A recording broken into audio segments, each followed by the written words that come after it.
G'day YouTube, Warbles on a lot here. Have you ever wondered why it is that greenies don't like miners?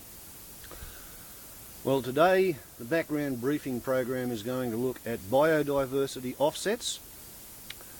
And yep, it's just another scam by the miners to create environmental destruction, suck a big profit out of it for digging their hole, and then piss off and run away and claim that they did their best and they haven't done anything illegal.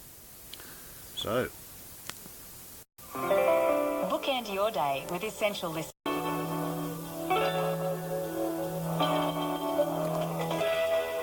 Sunday Extra here on our end. Jonathan Green with you until 10 this morning. 8:05 right now.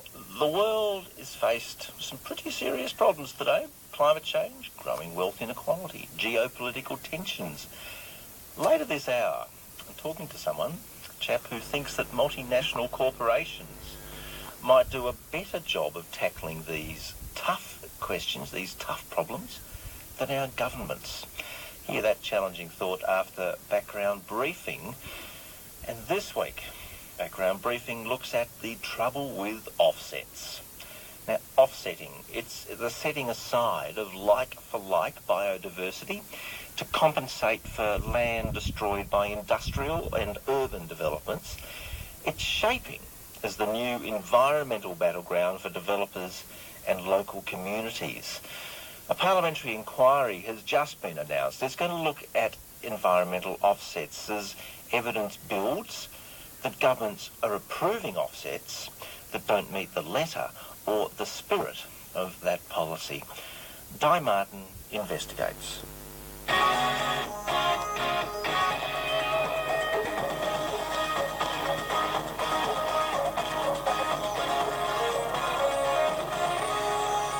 Hello, I'm Di Martin. Welcome to Background Briefing, which begins today in northern New South Wales.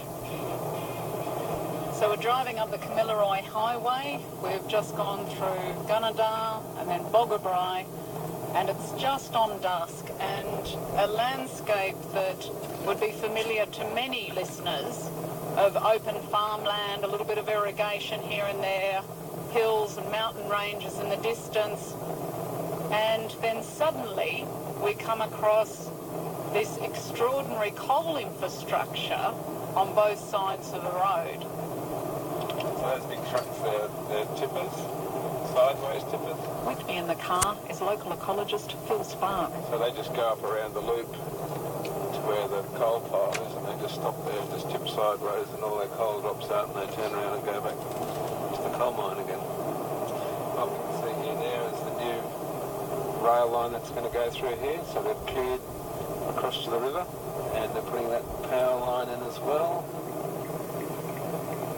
As we turn onto a gravel road, Phil Spark says local people are worried about the big increase in the number of coal and coal seam gas projects in this area.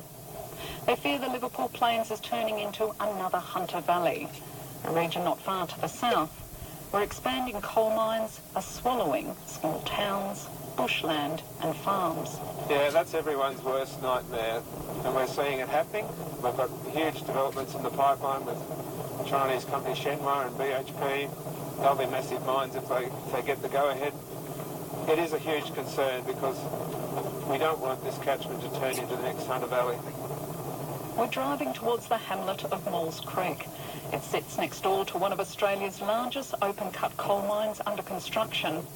Phil Spark heads a local environment group and says the Maules Creek mine is now bulldozing one of the last large remnants of a critically endangered woodland, and it should never have been approved. Mine owner Whitehaven Coal is required to compensate for the loss of this forest. The company has to buy other properties with the same sort of vegetation and habitat as what's being cleared and manage those properties as conservation estates. It's a scheme called offsetting. But Phil Spark takes background briefing to the mine's largest offset sites and says the forest there is nowhere near the same as what's been bulldozed. So this area that we've just walked into, mapped as critically endangered ecological community, is not that community at all. We'll return to Maules Creek later in the program. Environmental offsets is a relatively new policy that's quickly been adopted by governments across Australia. It promises that development can happen and biodiversity will be no worse off. But offsets have always been controversial, and recent examples have attracted so much criticism that a Senate inquiry has been set up to investigate. An increasing number of scientists, ecologists and conservationists say that offset policy is not working, that it's full of loopholes and is being manipulated by governments who simply won't say no to developers. A man described as Australia's top restoration ecologist says with less and less good quality bush to be found, developers are putting up degraded land as offsets, land which they say they'll restore to its original state. But Richard Hobbs says that restoration science is new and uncertain and scoffs at the idea that Australia's biodiversity will be no worse off. I'll say it's a furphy. To me, it's akin to some guy going into the art gallery and pointing at the Mona Lisa on the wall and saying, sorry mate, we need that bit of wall for something else, so the Mona Lisa has to go, but we'll paint you another one. To begin today, we need to understand offsets a bit better from a man who's worked on several offset policies, including for the Commonwealth and New South Wales governments. ANU Professor Phil Gibbons says offsets are all about compensating for the biodiversity we bulldoze in the name of progress. If you bowl over some bush somewhere, you've got to get an equivalent gain somewhere else. It's that simple. The theory is that gain can come from restoring old cattle paddocks or a mine site, or setting aside another bit of good quality bush that would have otherwise perished. One of the ways that biodiversity offsets work is that people say, well, look, if we clear this patch of bush, let's take another patch of bush that might have been lost anyway in the future. It might have been zoned for urban development. It might have been have weeds coming up to it and impacting on it. Let's protect that area in perpetuity and manage it so it actually improves, and that's where you get the gain. Phil Gibbons says it's critical that the bit of bush being used as an offset must be the same as what's being bulldozed. Anything that you lose in terms of biodiversity must be offset by like for like or equivalent biodiversity. So it's got to be the same type of ecological community, the same habitat. If you've impacted on one particular species, threatened species for instance, then the gain must be for that particular species as well. So it's got to be equivalent or like for like. And so biodiversity offsets is a mechanism that governments have really embraced in the last decade or so, and Australia is one of the leaders in this area. Phil Gibbons explains how he's become increasingly outspoken about offsets as he sees how they're being rolled out across the world. The theory's fine in terms of biodiversity offsets, and you can see why so many governments have embraced it. The problem is in the execution. Biodiversity is incredibly complex. A lot of it, you can't just knock over a patch of bush that's pristine and hope to recreate it elsewhere. They're just too complicated. That's the first problem. The second problem is we've got a tree that's 500 years old, a nice old eucalypt full of hollows that is necessary for a whole host of wildlife. You bowl that over, how do you replace a tree that's 500 years old by planting another tree? Phil Gibbons says he's seeing various problems emerge. Offsets approved that are not like for like. Offset areas that are not being properly managed or restored. And he's especially worried about offset sites getting approved that weren't in danger of being lost. You know, you're saying, I'm going to protect that area because it would have been lost in the future if I didn't protect it. How do you prove that it would have been lost in the future? That is a very tricky thing to do. And that's where the offset policy can be gamed or manipulated. Are we being hoodwinked with biodiversity offsets? Well, look, in theory, biodiversity offsets seem very attractive. And I've been involved in the development of several biodiversity offset policies. But the devil is in the detail. And I think the way governments are applying biodiversity offsets in Australia generally are not in the spirit of the policy or the theory. And I just do not think we're getting the improvement in biodiversity conservation that offsets promise. That's Phil Gibbons from the ANU. Time to return to the Liverpool Plains in northern New South Wales, and we rejoin local ecologist Phil Spark, the fierce critic of offsets for a new open-cut coal mine not far from the hamlet of Maules Creek. The $767 million Maules Creek mine is digging into one of Australia's largest coal deposits. Owners, Whitehaven Coal, say the royalties and corporate tax alone are worth $6.5 billion in the first 2 decades of the mine's life. But this coal lies under a critically endangered boxgum grassy woodland. Phil Spark says this mine should never have been approved because the offsets are not equivalent to what's being knocked over, nowhere near like for like.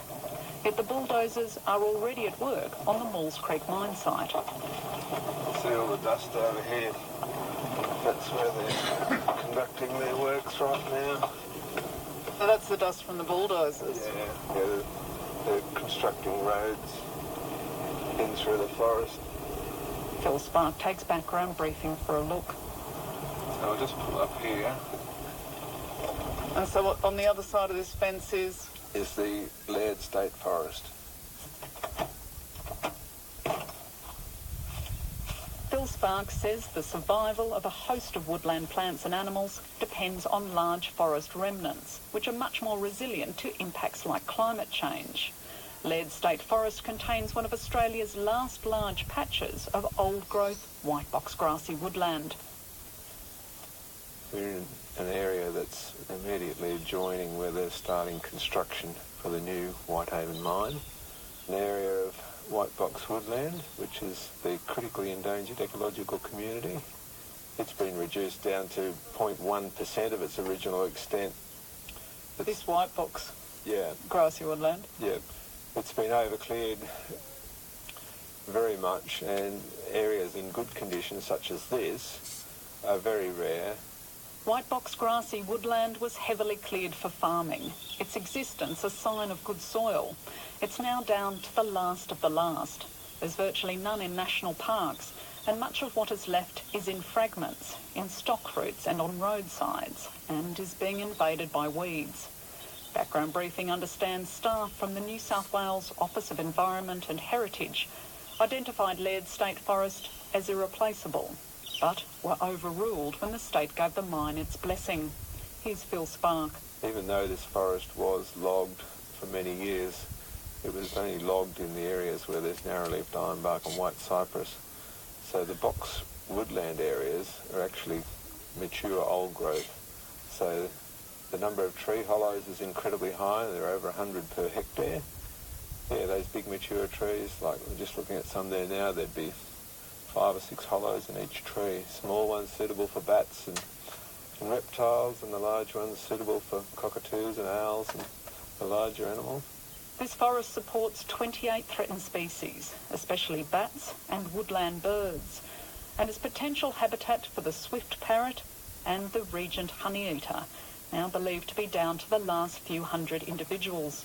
Phil Spark has also found an endangered plant in an area marked up for clearing, a plant missed in Whitehaven Coal's environmental assessment. They've marked it all up. It's obviously going to be cleared quite soon. And this little Tylophora linearis, which is a little twiner that twines itself around other shrubs, it hasn't even been considered. A Whitehaven Coal report says it will conduct pre-clearing surveys and translocate any plants found. Critical in approving the mine are the offsets, properties which Whitehaven has bought and has to manage as conservation estates. There's nearly 10,000 hectares in those offsets, a far greater size than what's being cleared. The properties are supposed to protect the same sort of vegetation and habitat that will be lost in Laird State Forest, like for like. But Phil Spark says the size and good condition of white box grassy woodland in Laird makes it near impossible to offset. They just think that they can simplistically purchase other properties that will supposedly compensate for this loss, which is not the case, and which is what we're going to actually explain a bit more today. The Maules Creek mine offsets are in several locations. At the heart of this controversy is the amount of critically endangered boxgum grassy woodland on those offset sites. Whitehaven Coal's own offset plan says the vast bulk of this community is on just two properties, Mount Lindsay and Wirradale. So Phil Spark drove background briefing there for a look. We've just come into the offset property of Mount Lindsay. On Mount Lindsay, Phil Spark has walked more than half the area the mining company's consultant mapped as critically endangered boxgum woodland, and he says there are huge discrepancies, not only in areas mapped as white box, but other vegetation types as well. Righto, so we've just come across the road and into an area that's been mapped as critically endangered ecological community of Manigum, Yellowbox, Blakely's Red Gum Open Forest. This community we've found to be completely wrong. It's based on Manigum being present, and it's not present at all. We then walk to another site, marked on the mine's offset map as a critically endangered white box community. We're now into an area that is supposedly the white box, stringy bark, grassy woodland, and we're looking around us right now and we see a dominance of stringy bark, probably 80% stringy bark, and it's not white box at all. Even if that was white box, it still wouldn't be the community, because if you look around and look at the shrub layer that we have around us here, it's a continuous shrub layer. No white box woodland community that fits the description actually has a shrub layer. Now, Phil Spark, how do we know that just over the ridge here there's not the beginnings of a large area of beautiful white box? Well, we've walked extensively around 6 areas mapped as critically endangered ecological community of boxgum woodland. So we've covered a good cross-section of it. We haven't covered all of the areas on Wirradale and Mount Lindsay, so we're not saying that there isn't some critically endangered ecological community on those properties, but what we have proven is that those 6 large remnants, they do not fit the criteria, and it is a sufficiently large enough area that raises very serious questions about all the vegetation mapping. Phil Spark says we, because there's now 4 ecologists who've volunteered their time to review these offset sites and found them seriously lacking. You can see those reports on the Background Briefing website. As Phil Spark is a fierce critic of the mine, Background Briefing sought the opinions of 2 independent ecologists about Whitehaven's offsets. Dr. John Hunter and Wendy Hawes agreed to meet in a park in the nearby city of Armidale. Am I right in saying that both you, Wendy and John, reviewed a report done initially by Phil into the problems with the offsets that have been purchased by Whitehaven Coal? Yes, I have reviewed Phil's report. And what's your assessment of Phil's report? That is correct, that the offsets don't match what's in the state forest. And you, John? Yes, well, I reviewed Phil's and Wendy's and did my own, and yeah, we're all of the same opinion. Dr. John Hunter is a botanist and vegetation mapper who specialises in local critically endangered communities. He's also helped develop offset plans for other mines. Wendy Hawes sat on the expert panel that wrote the condition criteria used to identify boxgum grassy woodlands, and she also wrote the draft National Recovery Plan for this critically endangered community. Between them, they have half a century of experience mapping and identifying vegetation in this region. Wendy Hawes went to the mine's 2 largest offset properties and studied 4 areas mapped by Whitehaven Coal as white box grassy woodland. It doesn't contain grassy white box woodland, just the endangered ecological community, the CEC. There are, within their offset areas, from our observations, small patches that could potentially meet the CECC, but they are very small areas, so they're a couple of hectares. They're nothing like the hectareage they're claiming. So the majority of the stuff that they're protecting is actually stringy bark communities, not white box. And this is something that you can verify with the weight of your experience? Yes. Dr. John Hunter has now investigated 1,600 hectares of Mount Lindsay and Wirradale, all of which is mapped as critically endangered boxgum woodland by Whitehaven Coal. He says his report is preliminary and the whole area needs to be thoroughly remapped. But on the basis of work so far, Dr. Hunter says 95% of the Whitehaven offset mapping is wrong. I think there's at the maximum 5% of what they're saying is box gum woodland there. The communities, they're not just stringy bark. All the dominants we found there are actually trees that they haven't listed as occurring there. Like what kind of trees? Well, stringy barks, New England blackbutt, orange gum, Bendemeer white gum, they're all trees that are dominating in this system, but they're not represented in the mapping. So you're saying the maps are wrong? The maps are patently wrong. They're just completely wrong. Whitehaven Coal's offset plan was developed by environmental consultants Cumberland Ecology. The plan says there were field studies done to assess these offset areas. Background Briefing contacted Cumberland Ecology for an interview. Its director, Dr. David Robertson, said his contract with Whitehaven Coal prevents him from speaking. Local ecologist Wendy Hawes says those field studies are wrong. If they have been on site, they seriously didn't know what they were looking at. Now, to the uninitiated, tell us how you can come to that conclusion. Because the trees that we're talking about are quite distinctive, and if you're used to working in them, then you know what the community looks like, you know what the trees look like, you know when you're not in box gum woodland. Background Briefing contacted both the state and federal governments to find out if they did their own field surveys of the offset sites before approving the Maules Creek mine. The federal government admitted it did not. The state government provided no evidence it had surveyed the offset sites either. So both levels of government approved one of Australia's biggest new open-cut coal mines without any independent check of Whitehaven Coal's offset claims. Only when the federal government approved the mine did it order an independent review of the Maules Creek offset areas. But it said Whitehaven could begin clearing Laird State Forest before that review even got underway. The New South Wales Environmental Defender's Office helped challenge the approval in court. Part of the EDO's argument was that the size and condition of white box grassy woodland in Laird State Forest is down to the last of the last and probably can't be offset. But the case was lost in December.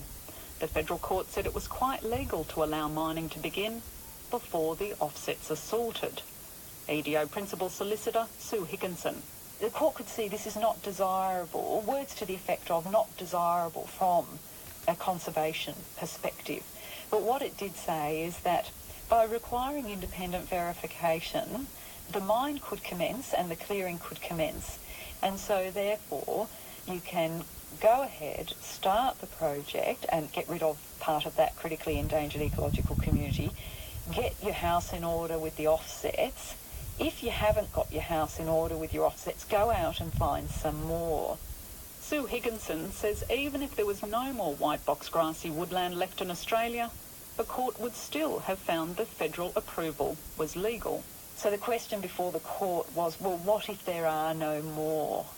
And the answer to that was ultimately, well, then there's a punishment scheme within the Act to say you've breached the law.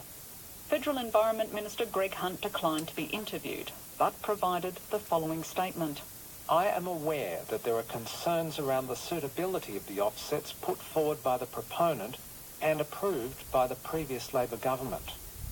An independent review of the proposed offset areas has been submitted, and the Department of the Environment is considering the findings of the review to determine whether the proposed offsets satisfy the requirements of the approval conditions. The department has recently told a Senate estimates hearing that it's investigating what it calls a criminal matter regarding the Maules Creek offsets. It's a crime to be reckless or negligent in providing false or misleading information about offsets. Background Briefing approached Whitehaven Coal's CEO, Paul Flynn, for an interview, but he was not available. The company did provide a statement. It says it's committed to meeting its offset obligations and defends David Robertson, the ecologist hired to map the vegetation on those offset sites. Whitehaven also says the reports critical of its offsets are incomplete and deliberately distorted. That statement and reply from Dr. John Hunter are on our website. In the meantime, New England ecologist Phil Spark has lodged a complaint about Cumberland Ecology's David Robertson, who prepared the Maules Creek offset plan. The Ecological Consultants Association of New South Wales is considering the issue and is due to report this month. Dr. Robertson declined to be interviewed. but told Background Briefing that Phil Sparks' complaint is politically motivated. David Robertson also says he has more than 20 years' experience as an ecological consultant, including 13 years working on biodiversity offsets. However, it's not the first time Cumberland Ecology's offset work has been criticised in the past few years. The company was the offset consultant for another major coal project near Lithgow, 2 hours drive west of Sydney. Called the Coal Pack Consolidation Project, it was a controversial proposal that would have involved strip mining in the Ben Bullen State Forest, below ancient sandstone pagodas. Local environment groups said there were serious problems with the offset sites. It's one of the few major coal projects rejected by both New South Wales Planning Department and the independent reviewer, the Planning Assessment Commission. The Commission said the offset package cannot be considered adequate. The Commission's conclusion on the offset package is that it is designed to exchange a number of fragmented areas that in some instances require extensive rehabilitation for a single area of high-quality habitat, which adjoins like areas of high-quality habitat. Cumberland Ecology's reply to the Commission's report is posted on our website. Yet even with further changes to the coal pack proposal, the Department of Planning still didn't approve it. Only an hour and a half's drive up the road from Lithgow is another coal mine development that's used Cumberland Ecology to prepare its offset plan. That's stage 2 of the Moolarben coal mine, a preferred project outside the town of Mudgee. Again, local environment groups complained about the adequacy of the offsets. The New South Wales Department of Planning has just approved that offset plan, but not without several changes. In its report published late last month, various concerns were raised about the size of the offsets, the quality of the habitat, and whether it was like for like. The Planning Department said significant additional areas, or 4 extra properties, had to be added to the offset plan before it was accepted. That report is also on our website. Okay, here endeth part 1 of the problems with biodiversity offsets.